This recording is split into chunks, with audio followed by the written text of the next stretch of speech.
tarde. perdón que les corte así tan radicalmente, pero es que si no se nos van los minutos y tengo esperando a la consejera de Turismo del Gobierno de Canarias, Jessica de León. Muy buenos días.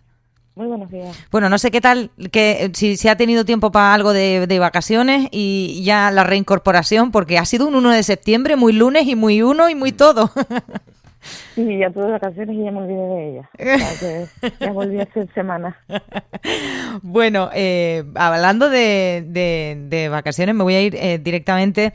Hay varias noticias, ¿no? Y le llamábamos por una en concreto que luego le pregunto, pero es que justamente ayer la asociación aquí en Lanzarote, que se llama Lanzarote Ama al Turismo, bueno, lanzaba una advertencia, una alerta, una preocupación, llámelo como queramos, respecto al próximo año. Hablaba de que Reino Unido, Alemania, Francia entrarán en un estancamiento, digamos, de su economía en 2026, en una situación más desfavorable. No sé si esto les preocupa, qué datos manejan desde la consejería, cuáles son las expectativas. Bueno, de momento el invierno nosotros lo que tenemos son las capacidades aéreas programadas y las reservas anticipadas. En las reservas anticipadas, pues destinos como Alemania están volviendo a esas reservas 6, 9 meses y de momento los datos que tenemos parece que es un mercado que está volviendo a cifras prepandemia por primera vez. No lo hemos conseguido desde la COVID, primero por conectividad. Parece que este año habíamos recuperado la conectividad, pero además este año recuperamos las reservas. La capacidad aérea programada para este invierno está en torno a un 9% más que el año pasado y además hay mercados donde han crecido exponencialmente el caso del Reino Unido y es verdad que esta industria es muy volátil, por eso siempre me gusta recordar que hoy tenemos 18 millones, pero que la geopolítica hoy en el mundo es inestable, que hay países que entran continuamente en déficit, caso Alemania, y por eso nunca hemos recuperado las cifras prepandemia, porque es un mercado muy conservador y cualquier movimiento internacional retrae la oferta, con lo cual, la demanda, con lo cual pues, tenemos que tener muy presentes dónde estamos y efectivamente si Reino Unido, Francia, Alemania y otros países del entorno van a entrar en una situación de déficit o sus economías empiezan a enfriarse, evidentemente las rentas medias, la clase media trabajadora, que es la que visita Canarias, también empezará a recortar gastos. Es verdad que el efecto champán después de la COVID no se ha ido, la gente prioriza vacaciones sobre cualquier otro gasto en el entorno familiar, pero la elasticidad de la oferta también tiene un límite. Los precios han subido más de un 32% en lo que se refiere a la planta hotelera. Si hablamos del paquete hotelero, del paquete de viaje, avión más hotel, estamos hablando de un 42% desde el 19 y empezamos a tener en cuenta todos estos factores, así que coincido en su análisis. Bueno, luego leíamos cosas como la que yo podía ver hace unos días en Diario de Avisos, que no sé hasta qué punto eso sea así, ¿no? Titulaba "El regreso de la mili en Alemania pone en riesgo el sector turístico en Canarias". Dice que reducirá de forma notable el flujo de jóvenes alemanes hacia destinos clave turísticos como Canarias. No sé si esta es una espiguita dentro de lo que usted ha comentado, dentro de la economía, dentro de los muchos factores que podrían llegar a afectar, si es reseñable o no. Bueno, Canarias tiene un 9,3% de jóvenes alemanes que viajan y además nuestro turista tiene aproximadamente 48 años de media y gasta 1.641 euros en destino. Quiero decir, está bastante alejado de lo que es el cómputo total. Estamos hablando de que más del 80% de los alemanes no está en el rango, que nos visitan al menos, no están en ese rango. Por tanto, yo creo que la afección no va a ser pues muy significativa. Bueno, nos preocuparemos cuando la mili llegue a España. Compañeros, rápidamente, Valentín. Sí, consejera, ¿qué tal? Buenos días. Yo le quería preguntar hasta qué punto, por ejemplo, la subida de las tarifas aéreas a partir del 2026 y esa especie de amenaza que ha hecho, por ejemplo, Ryanair de quitar muchas conexiones con el territorio nacional y en este caso que también con Canarias, nos puede afectar. ¿Lo ve como un peligro también añadido a esta situación de déficit en la que se encuentran países emisores de turismo hacia Canarias? Bueno, primero que todo es una amenaza para los propios canarios, porque los aeropuertos son nuestro nódulo de conexión, nuestra forma de cohesionar las islas, y hay canarios que viajan para trabajar y otros, desgraciadamente, y sobre todo islas como Lanzarote y Fuerteventura, viajan para curarse. Por tanto, todo lo que repercute en el precio final de esos clientes, para nosotros siempre va a ser una preocupación. Las tasas aeroportuarias, cada vez que se suben, lo que hace Canarias es perder competitividad frente a otros destinos emergentes que además lo que hacen es rebajar sus tasas aeroportuarias para atraer más conectividad precisamente de aerolíneas como Ryanair. Por tanto, siempre que haya una subida de tasa, Canarias va a reivindicar dos cosas. Primero, que apliquen la singularidad reconocida en nuestro estatuto de autonomía y también en nuestro REF. Y es que no se puede discutir que nuestros aeropuertos para nosotros son vitales para la conexión con el continente y para la conexión entre Canarios.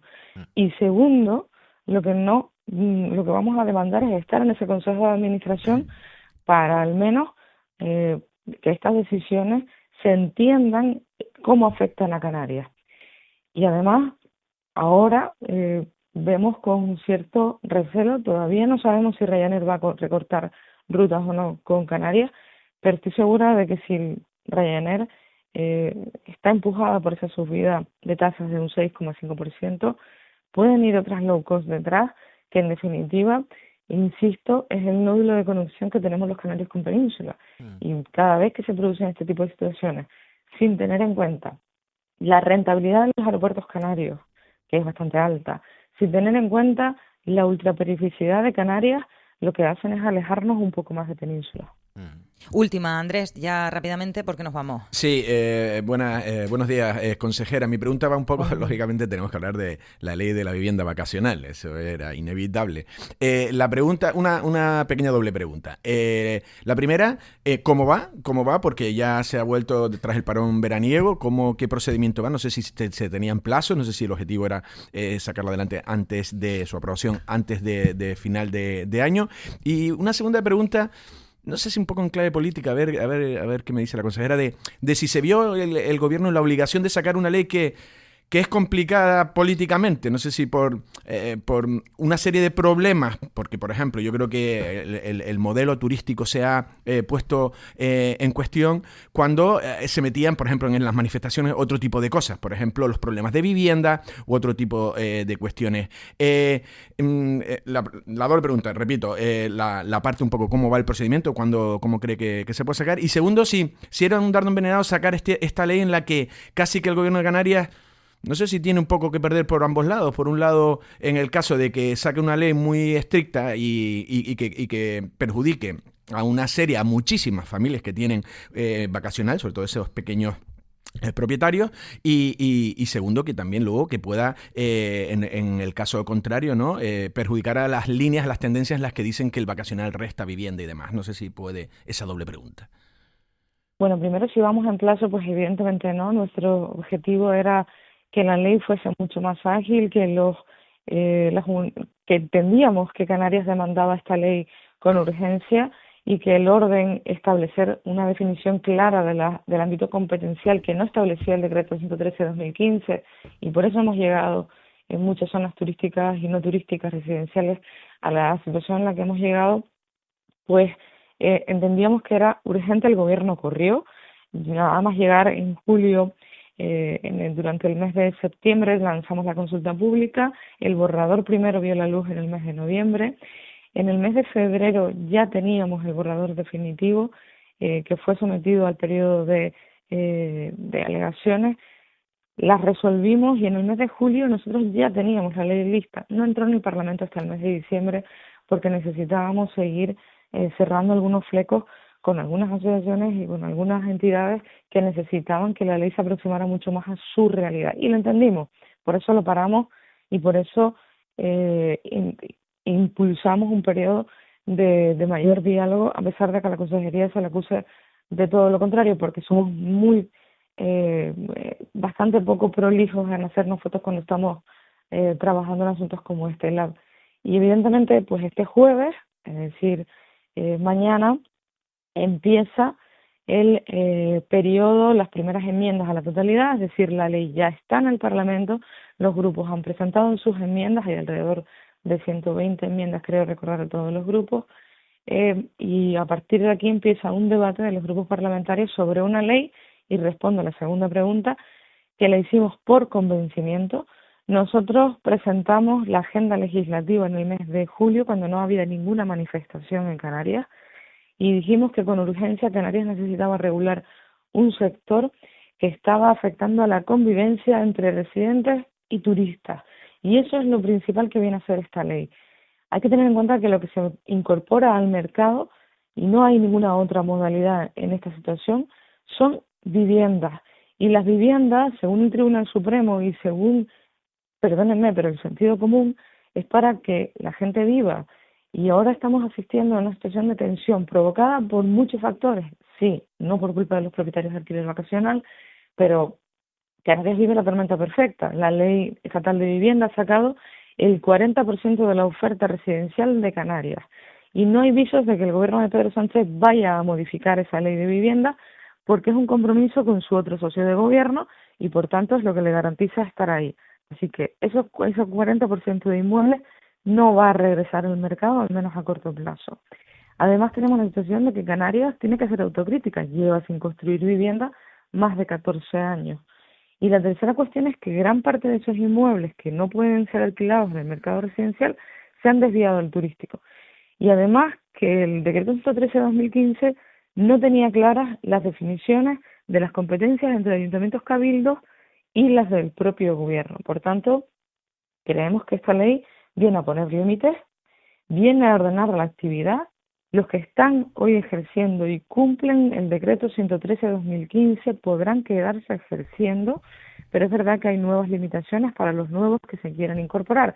Y esa limitación es que si tu planeamiento municipal no te habilita expresamente el uso de la vivienda para turismo, no podrás dedicarla al turismo. Por tanto, creo que son cuestiones que son importantes para debatir. Yo estoy convencida de que será un debate intenso en el Parlamento y espero que los grupos parlamentarios estén a la altura de lo que está demandando Canarias, que no es otra cosa que orden, convivencia y límites. ¿Ese trámite parlamentario podría finalizar antes de que acabe el año o no lo creen posible?